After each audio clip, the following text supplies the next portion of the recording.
Hello साथियों, मैं हूं सुमित चौधरी। स्वागत करता हूं आपका अपने परिवार सुमित अवध एकेडमी पर। साथियों, आज हम बात करेंगे निबंध लेखन क्लास 10th और 12th के लिए। बच्चे, यहाँ पर हम निबंध लिखने के 4 टिप्स भी देखेंगे। कोई भी निबंध होगा हम उसी तरह ही लिखेंगे जिस तरह हम यहाँ पर बताएंगे। और बच्चे, आपको 2 निबंध का सॉल्यूशन भी यहाँ पर दिया जाएगा। आपको एक बार अच्छे से देख लेना है, सारे निबंध आपको यहीं पर याद हो जाएंगे। बच्चे, हम 3 से 4 निबंध आपको मोस्ट इम्पोर्टेंट बताएंगे, वही निबंध आपको एग्जाम में देखने को मिलेगा। तो बच्चे, सबसे पहले हम जानेंगे निबंध कैसे लिखा जाता है। बच्चे, निबंध कैसे लिखा जाता है, पहले उसके बारे में बात कर लेते हैं। तो बच्चे, जिसका निबंध लिखना हो सबसे पहले उसका नाम डालेंगे। ठीक बच्चे, अब हम आगे बढ़ते हैं। निबंध कैसे लिखा जाता है, तो निबंध लिखने के बच्चे 4 टिप्स हैं। सबसे पहले हम रूपरेखा बनाएंगे। रूपरेखा के बच्चे 2 नंबर मिलते हैं, ये ध्यान देना। बच्चे, 2 नंबर रूपरेखा के ही मिल जाते हैं। बच्चे, प्रस्तावना लिखेंगे, मध्य भाग लिखेंगे बच्चे, और उपसंहार लास्ट में लिखेंगे। सबसे पहले प्रस्तावना, बच्चे उपसंहार पहले, फिर प्रस्तावना, फिर मध्य भाग, फिर उपसंहार। बहुत बच्चे समझ रहे हैं सर, हम समझ नहीं पाए। कोई प्रॉब्लम नहीं बच्चे, आगे अभी सब समझ में आ जाएगा, क्योंकि सुमित सर हैं तो कोई प्रॉब्लम ही नहीं है। क्लियर? आगे बढ़ते हैं। तो बच्चे, जो हमारे इम्पोर्टेंट निबंध हैं, पहले हम उन निबंधों की बात कर लेते हैं। बच्चे, है तो हमारे 6 इम्पोर्टेंट निबंध। अगर बच्चे आप याद कर सकते हो तो 6 याद करके जाइए। नहीं याद कर सकते बच्चे, समय कम है, बहुत बच्चों को लग रहा है, तो हम 3 निबंध तो जरूर याद कर जाएंगे। पहला हमारा पर्यावरण प्रदूषण समस्या और समाधान, भारत में बेरोजगारी की समस्या। बच्चे, एक और याद कर लो, भारत में जनसंख्या वृद्धि की समस्या। बच्चे, हम यहाँ पर इनका और लास्ट वाले का सलूशन दे रहा हूँ, तो किसी को कोई प्रॉब्लम नहीं होगी। क्लियर बच्चे?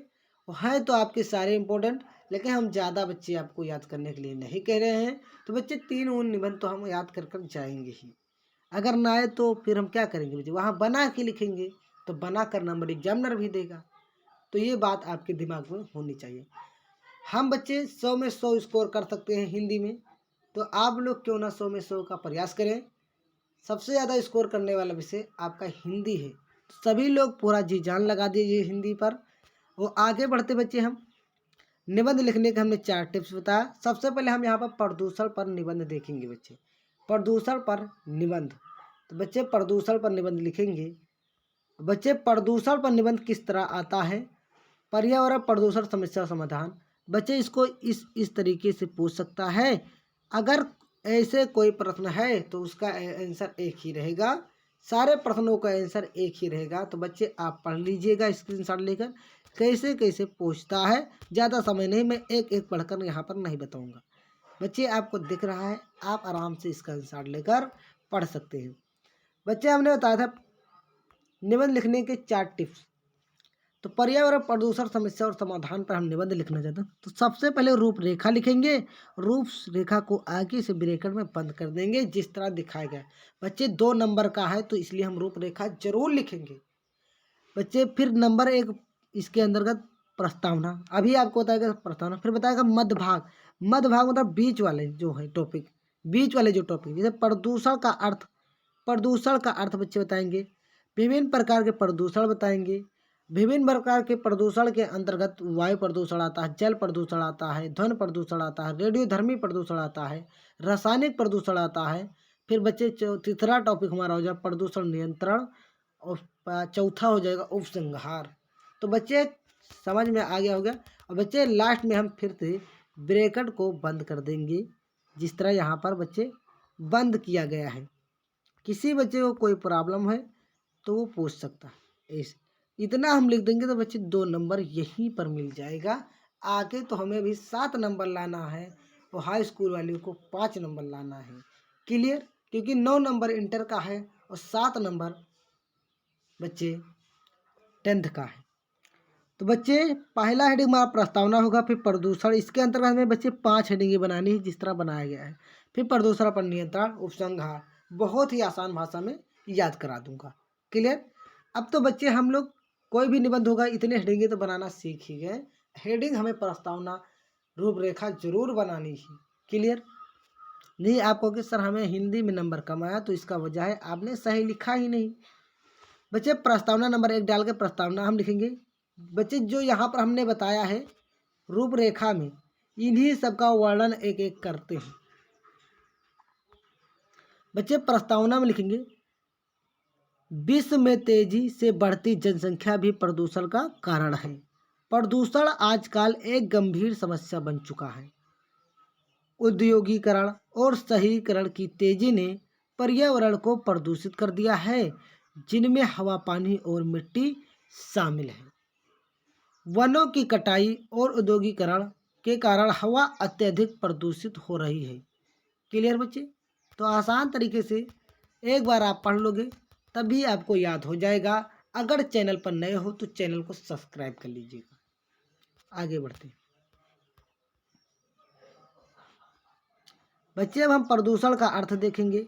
बच्चे प्रदूषण का अर्थ प्राकृतिक संतुलन में दोष पैदा होना ही प्रदूषण है। बच्चे प्राकृतिक संतुलन का मतलब हुआ जो हमारे यहाँ पर हरियालियाँ हैं, जो सब कुछ व्यवस्थित ढंग से प्राकृतिक का देन है, उसमें कमी आ जाना। बच्चे उसमें कमी आ जाना, दोष मतलब क्या, कमी आ जाना, वही तो बच्चे प्रदूषण कहलाता है। तो जब वातावरण में कुछ हानिकारक घटक आ जाते हैं तो वातावरण का संतुलन बिगड़ जाते हैं, बिगाड़ कर क्या उसको दूषित कर देते हैं, जो जीवधारियों के लिए किसी न किसी रूप से हानिकारक सिद्ध होता है। इस प्रकार वातावरण को दूषित हो जाने को ही प्रदूषण कहते हैं। यह गंदा वातावरण जीवधारियों के लिए अनेक प्रकार से हानिकारक होता है, इसे ही प्रदूषण कहते हैं। क्लियर बच्चे? इसे ही प्रदूषण कहते हैं। आगे बढ़ते हैं। अब प्रदूषण के विभिन्न प्रकार बताए गए थे बच्चे, उसी के अंतर्गत आते हैं विभिन्न प्रकार के प्रदूषण। प्रदूषण की समस्या का जन्म जनसंख्या में वृद्धि के साथ साथ हुआ है। विकासशील देशों में औद्योगिक एवं रासायनिक कचरे ने जल ही नहीं वायु और पृथ्वी को भी प्रदूषित किया है। विकसित और विकासशील सभी देशों में विभिन्न प्रकार के प्रदूषण विद्यमान हैं। इनमें से कुछ इस प्रकार हैं। क्लियर? एक बार फिर से बता दें बच्चे।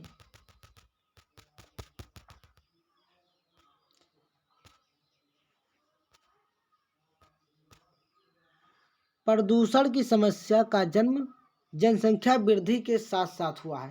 मतलब जैसे जैसे मेरा जन्म हो, मतलब लोगों का जन्म होता गया, जनसंख्या बढ़ती गई, वैसे वैसे प्रदूषण भी बढ़ता गया। विकासशील देशों में औद्योगिक एवं रासायनिक कचरे जो हैं, जहाँ पर बहुत विकसित देश हैं उनकी बात कर रहा है, कचरे ने जल को ही नहीं, मतलब जल के अलावा कह सकते हो वायु और पृथ्वी को भी प्रदूषित कर दिया है। विकसित और विकासशील सभी देशों में विभिन्न प्रकार के प्रदूषण विद्यमान है। इनमें से कुछ इस प्रकार है। पहला हम इसके अंतर्गत पढ़ेंगे वायु प्रदूषण। क्लियर? एकदम आसान लिखा गया निबंध, तो बच्चे एक बार आप स्क्रीनशॉट लेते जाओगे सब याद हो जाएगा। वायुमंडल में विभिन्न प्रकार के गैसें अपनी आपसी क्रिया द्वारा संतुलन अवस्था में रहकर जीव जगत के लिए प्राणवायु ऑक्सीजन की निश्चित मात्रा सुनिश्चित करती है। बच्चे नहीं समझ में आ रहा तो हम आपको समझा रहे हैं। बच्चे जो वायुमंडल में विभिन्न प्रकार के गैस होते हैं वो अपने संतुलित अवस्था में रहकर जीव जगत के लिए प्राणवायु ऑक्सीजन की निश्चित मात्रा को सुनिश्चित मतलब बनाए रखती हैं। क्लियर? आसान तरीके से समझो बच्चे, कोई प्रॉब्लम नहीं। अब बच्चे उसी के अंदर आता वायु के अंतर्गत ही, तो वृक्षों के कटान, उद्योग धंधों के धुएं, कचरे, यह संतुलन बिगाड़ जाता है, संतुलन बिगड़ जाता है। वायुमंडल में ऑक्सीजन कम हो जाती है तथा कार्बन डाइऑक्साइड की मात्रा बढ़ जाती है, जो हमारे स्वास्थ्य के लिए हानिकारक वही वायुमंडल या वही वायु प्रदूषण है। तो क्लियर बच्चे? बच्चे अगर हमें कोई श्लोक या कहावत मुहावरा आ रहा तो बच्चे यहाँ पर लिख दें, वो आपका नंबर बढ़ जाता है। बच्चे आपको कहावत मुहावरा नहीं मिल रहा तो हमारा एक दूसरा भी निबंध दिया गया है, पुराना वीडियो बट बेहतरीन है, वहाँ से भी श्लोक वगैरह देख सकते हैं। बच्चे जल प्रदूषण क्या है? जल प्रदूषण, जल जीवन का पर्याय है। जल के बिना बच्चे आपको पता है जीवन संभव ही नहीं, वही बताया गया है। बिना जल के जीवन संभव असंभव है।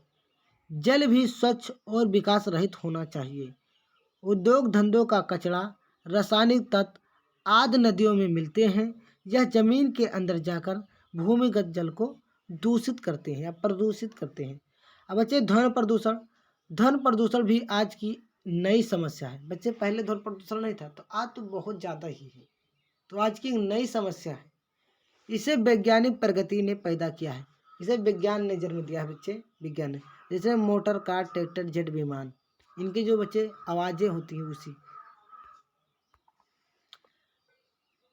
सायरन व विभिन्न प्रकार की मशीनों आदि से ध्वनि प्रदूषण उत्पन्न होता है। ध्वनि प्रदूषण से मनुष्य के सुनने की शक्ति का ह्रास होता है, मतलब लोग कम सुनने लगते हैं ध्वनि प्रदूषण के कारण। अत्यधिक ध्वनि प्रदूषण से मानसिक विकृति, तीव्र क्रोध और अनिद्रा, मतलब अनिंद मतलब पूरा होना, नींद ना पूरा होना, एवं चिड़चिड़ापन जैसी मानसिक समस्या तेजी से बढ़ रही है। क्लियर? तो ध्वनि प्रदूषण से ऐसी बीमारियां हो रही बताया जा रहा है। आगे बढ़ते बच्चे, रेडियोधर्मी प्रदूषण। रेडियोधर्मी प्रदूषण बहुत इंपॉर्टेंट है। आज के युग में वैज्ञानिक परीक्षणों का जोर है। परमाणु परीक्षण निरंतर होते ही रहते हैं।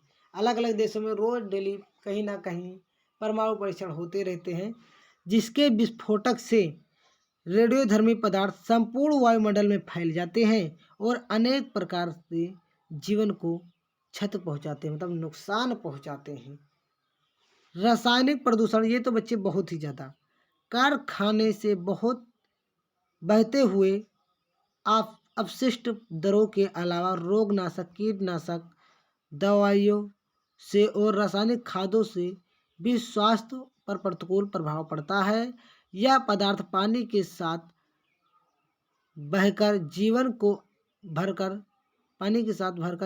को अनेक प्रकार से हानि पहुंचाते हैं। क्लियर? तो बच्चे आपको समझ में आ रहा होगा। अगर चैनल पर बच्चे नए हो तो चैनल को सब्सक्राइब कर लो। प्रदूषण नियंत्रण, वातावरण को प्रदूषण से बचाने के लिए वृक्षारोपण सर्वश्रेष्ठ साधन है। दूसरी ओर वृक्षों के अधिक कटान पर भी रोक लगाई जानी चाहिए। कारखाने मशीनें लगाने की अनुमति उन्हीं लोगों को दी जानी चाहिए जो औद्योगिक कचरे और मशीनों के धुएं को बाहर निकालने को समुचित व्यवस्था कर सकें। बच्चे ये प्रदूषण नियंत्रण है, मतलब बहुत अच्छा लिखा गया है बच्चे, बहुत, मतलब यहाँ पर बताया गया है वातावरण को प्रदूषण से बचाने के लिए सबसे अच्छा साधन क्या है? वृक्षारोपण। बच्चे वृक्षारोपण है। और दूसरी ओर वृक्षों के अधिक कटान पर भी रोक लगाई जानी चाहिए। बच्चे बहुत ज़्यादा पेड़ पौधे कट रहे हैं, उस पर भी रोक लगानी चाहिए। और कारखाने और मशीनों लगाने की अनुमति उन्हीं लोगों को दी जानी चाहिए जो इसकी व्यवस्था कर सकें, मतलब आसान भाषा में, जिसे धुआं जिसे निकल रहा है इसको अलग बाहर निकालने का व्यवस्था कर सकें। संयुक्त राष्ट्र संघ को चाहिए कि परमाणु परीक्षणों को नियंत्रित करने की दिशा में उचित कदम उठाए। प्रदूषण को रोकने के लिए व्यक्तिगत, सरकारी दोनों ही स्तरों पर प्रयास किए जाने चाहिए। यह आवश्यक है प्रदूषण के निवारण एवं नियंत्रण के लिए, मतलब सरकारी और गैर सरकारी दोनों लोग को प्रयास करना चाहिए प्रदूषण के नियंत्रण के लिए, तभी प्रदूषण समाप्त होगा।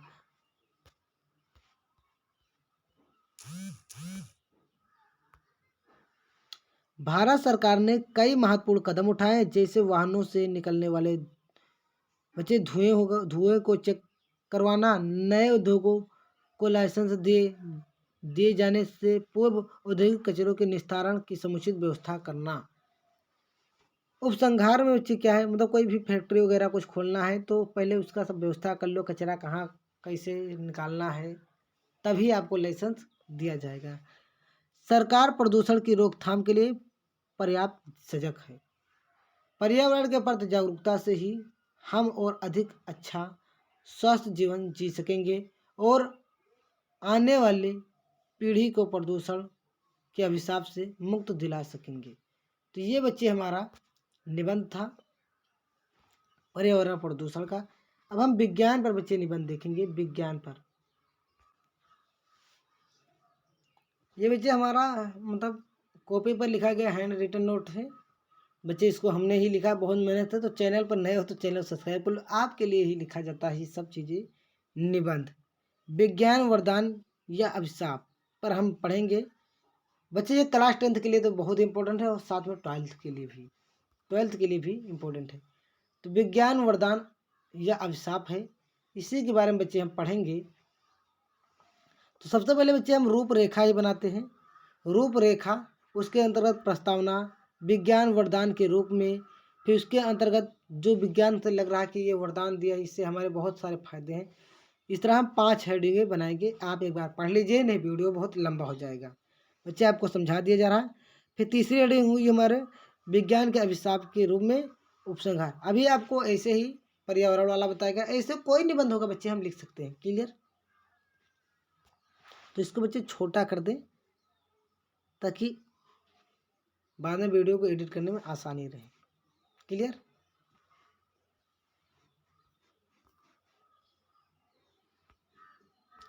अब बच्चे हम पढ़ेंगे प्रस्तावना।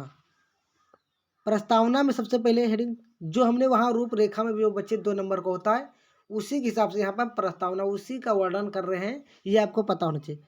विज्ञान ने हमें अनेक सुख सुविधाएं प्रदान की है, किंतु साथ ही विनाश के विविध साधन भी जुटा दिए हैं।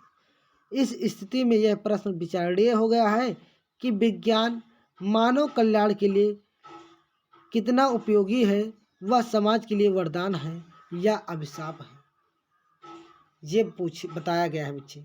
क्लियर? अब आगे बढ़ते हैं बच्चे। विज्ञान वरदान के रूप में दूसरी हेडिंग हमारी थी। तो आधुनिक विज्ञान ने मानव की सेवा के लिए अनेक प्रकार के साधन जुटा दिए हैं।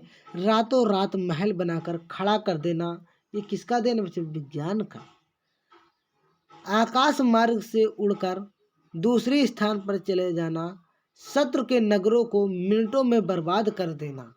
मतलब बच्चे ऐसे ऐसे परमाणु हथियार बन गए हैं कि जो हमारे शत्रु के शहर हैं या देश हैं, उनको मिनटों में हम बर्बाद कर सकते हैं। विज्ञान इतना तेज है बच्चे, इतना तेज है। यदि विज्ञान के द्वारा संभव किए गए कार्य ऐसे ही कार्य हैं, तो विज्ञान मानव जीवन के लिए वरदान सिद्ध हुआ है। उसकी वरदानी शक्ति ने मानव को अपरिमित सुख समृद्धि प्रदान की है यथा। क्लियर? तो बच्चे ये विज्ञान पर हमने निबंध पढ़ रहे हैं, तो विज्ञान वरदान के रूप में जान गए। परिवहन के क्षेत्र में बच्चे, परिवहन के क्षेत्र में का नंबर, प्राचीन काल में मनुष्य को लंबी यात्रा तय करने में वर्षों समय लग जाते थे, किंतु आज रेल मोटर वायुयानों ने लंबी यात्राओं को अत्यंत सुगम व सुलभ कर दिया है। पृथ्वी पर ही नहीं, आज के वैज्ञानिक साधनों के द्वारा मनुष्य ने चंद्रमा पर भी अपने कदमों का निशान बना दिया। पहले बच्चे क्या था, बहुत समय लगते थे यात्राओं को करने पर, क्योंकि मोटर कार नहीं थे। और विज्ञान इतना तेज हो गया कि हम कहीं पर मिनटों में जा सकते हैं, मतलब बहुत ही कम समय में। और यहाँ तक कि चंद्रमा जैसे ग्रहों पर भी विज्ञान ने अपने कदम के निशान बना दिए, वहाँ तक मतलब पहुँच गए। इतना ज़्यादा विज्ञान बच्चे हमारे लिए वरदान सिद्ध हुआ है। बच्चे आगे बढ़ते हैं।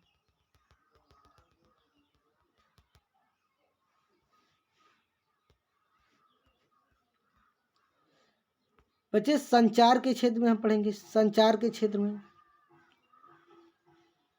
Telephone, Telegram, teleprinter, text, fax, email आदि के द्वारा क्षण भर में एक स्थान से दूसरे स्थान संदेश पहुंचाए जा सकते हैं। रेडियो और समाचार टेलीविज़न के द्वारा कुछ ही क्षणों में किसी समाचार को विश्व भर में प्रसारित किया जा सकता है। ऐसे ऐसे साधन है, कोई भी समाचार होगा हम टेलीविज़न, रेडियो और टेलीग्राम, टेलीप्रिंटर के द्वारा मिनटों में पूरे विश्व में पहुंचा सकते हैं। ऐसे ऐसे विज्ञान ने हमें वरदान दिए हैं। क्लियर? अब बच्चे चिकित्सा के क्षेत्र में, चिकित्सा के क्षेत्र में तो विज्ञान वास्तव में वरदान सिद्ध हुआ है। आधुनिक चिकित्सा पद्धति इतनी विकसित हो गई है कि धंधे मतलब अंधे बच्चे हैं यहाँ पर धंधे सॉरी विकसित हो गई कि अंधे को आँख और विकलांगों को अंग मिलना अब असंभव नहीं है। कैंसर, टीबी, हृदय जैसे भयंकर रोग और प्राणघातक रोगों पर विजय पाना विज्ञान के माध्यम से ही संभव हो सका है। बच्चे विज्ञान इतना ज़्यादा तेज है कि अंधे को आँख, विकलांगों को अंग दे सकता है और टीबी, हैजा जैसे रोगों पर विज्ञान ने आराम से मतलब कह सकते हो मतलब उस पर विजय प्राप्त कर लिया है। मतलब ऐसा इतना आगे हो गया हमारा विज्ञान विज्ञान बच्चे उद्योगों के क्षेत्र में तो बच्चे उद्योग के क्षेत्र में विज्ञान ने क्रांतिकारी परिवर्तन किए हैं। विभिन्न प्रकार के मशीनों उत्पादनों की मात्रा में कई गुना वृद्धि की गई है। क्लियर, आगे बढ़ते हैं। दैनिक जीवन में बच्चे इसको आप एक बार पढ़ लेना। बच्चे हम पढ़ें अच्छा पढ़ दे रहे हैं। हमारी दैनिक जीवन का प्रत्येक कार्य अब विज्ञान पर ही आधारित है। विद्युत हमारे जीवन का महत्वपूर्ण अंग बन गया है। बिजली के पंखे, कुकिंग गैस, स्टोव, फ्रिज आदि के निर्माण ने मानव जीवन को सुविधापूर्ण जीवन का वरदान दिया है। इन आविष्कारों से समय, शक्ति और धन की पर्याप्त बचत हुई है। यह कहने में कोई अतिशयोक्ति नहीं होगी कि भविष्य का विज्ञान मृत व्यक्तियों को भी जीवन दे सकेगा। अब कह रहा है इतना विज्ञान आ गया है तो भविष्य में हमें नहीं कह सकते हैं, मरे व्यक्ति को भी विज्ञान मतलब जीवित कर सकता है, कह सकते हो। इसलिए विज्ञान को वरदान न कहा जाए तो क्या कहा जाए। जब ये विज्ञान भविष्य में हो सकता है मनुष्य को जीवित कर दे मरे हुए को, तो विज्ञान को वरदान ना कहा जाए तो क्या कहा जाए, यही तो बताया गया। बहुत बेहतरीन बच्चे निबंध है, ऐसे निबंध लिखा जाता है पेपर में। बच्चे विज्ञान अभिशाप के रूप में, तो बच्चे ये जरूर पॉइंट लिख देना, आपके नंबर जरूर बढ़ जाएंगे। वाह बढ़िया बच्चे, काले पेन से लिख देना या स्केच से। वास्तव में विज्ञान ने जितनी समस्याएं हल की है उतनी ही नई समस्याएं खड़ी भी कर दी है। ये प्रधानमंत्री श्रीमती इंदिरा गांधी ने कहा था। क्लियर। विज्ञान उसी में बच्चे उस विज्ञान का एक दूसरा पहलू भी है। विज्ञान ने मनुष्य के हाथ में बहुत अधिक शक्ति दे दी है, किंतु इसके प्रयोग पर कोई बंधन नहीं लगाया। मतलब शक्ति तो बहुत, जैसे परमाणु वगैरह बहुत सारे बना लिए हैं, लेकिन क्या इस पर कोई प्रतिबंध नहीं लगा है। शक्ति बहुत ज़्यादा दे दी। स्वार्थी मानव इस शक्ति का बहुत अधिक शक्ति का प्रयोग करने में स्वार्थ के लिए कर रहा है, अपने स्वार्थ के लिए बच्चे कर रहा है। उससे अधिक प्रयोग विनाशकारी कार्यों के लिए भी कर रहा है। सुविधा प्रदान करने के लिए उपकरणों ने मनुष्य को आलसी बना दिया है। यंत्रों के अधिक प्रयोग ने देश में बेरोजगारी को जन्म भी दे दिया है। बच्चे ये भी बहुत सारे लोग बेरोजगार हो गए हैं, ये विज्ञान की वजह से, क्योंकि विज्ञान बहुत सारे व्यक्तियों का काम अकेले ही कर लेता है। औद्योगिक प्रगति ने पर्यावरण प्रदूषण की विकट समस्या खड़ी कर दी है। साथ ही गैसों के रिसाव से अनेक व्यक्तियों के प्राण भी जा चुके हैं। विज्ञान के इसी विनाशकारी रूप को दृष्टि में रखकर महाकवि दिनकर मानव को चेतावनी देते हुए कहते हैं।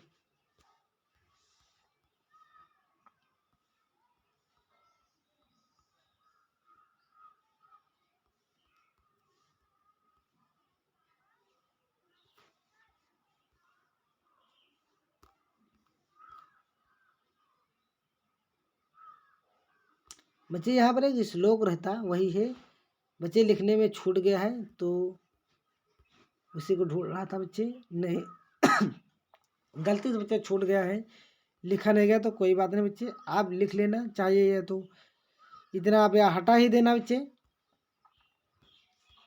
तो छूट गया बच्चे। अब उपसंहार पर आ जाते हैं। इस प्रकार हम देखते हैं कि जिस प्रकार हर सिक्के के दो पहलू होते हैं उसी प्रकार के दो पहलू हैं। एक सकारात्मक पक्ष जिससे हमें बहुत कुछ मिला, अर्जित किया है, कह सकते एक नकारात्मक पक्ष जहाँ हमने बहुत कुछ सीखा है। मतलब ये विज्ञान की देन है बच्चे। एक हम पोयम भी लिख सकते हैं इस पर। पलक झपकते होते काम, विज्ञान ने दिया हमें वरदान, पर दुरुपयोग है बड़ा विनाशक। मतलब दुरुपयोग करेंगे तो बहुत विनाशक है, उसका सही प्रयोग करेंगे तो एक वरदान के रूप में है। Any doubt? No doubt. तो बच्चे ये हमारा निबंध था। बच्चे 25 मिनट में आपको निबंध लिखने की ट्रिक बताई गई और 2 निबंध भी बताए गए। तो बच्चे अगर चैनल पर नए हो तो चैनल को सब्सक्राइब कर लें। धन्यवाद।